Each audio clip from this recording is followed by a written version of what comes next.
মনে হচ্ছে রূপকথার যেন কোনো একটি গ্রামে এসে পৌঁছে গেছি। চারদিকে ছমছম নীরবতা, গাছপালা, আকাশ বাতাস, মনে হচ্ছে যেন স্বপ্নের কোনো দেশ। হ্যাঁ, বলছি অ্যানিমের দেশ জাপানের কথা। জাপান আবার অনেকের কাছে স্বপ্নের দেশ। জাপানের বাড়িঘরের স্ট্রাকচার যেরকম এবং রাস্তাঘাট এত পরিষ্কার পরিচ্ছন্ন, ছোটবেলা সেই মিনা কার্টুনের কথা মনে পড়ে যায়।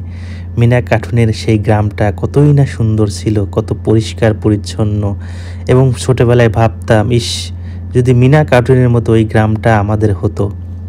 যাই হোক, নতুন একটি ব্লগে সবাইকে স্বাগতম।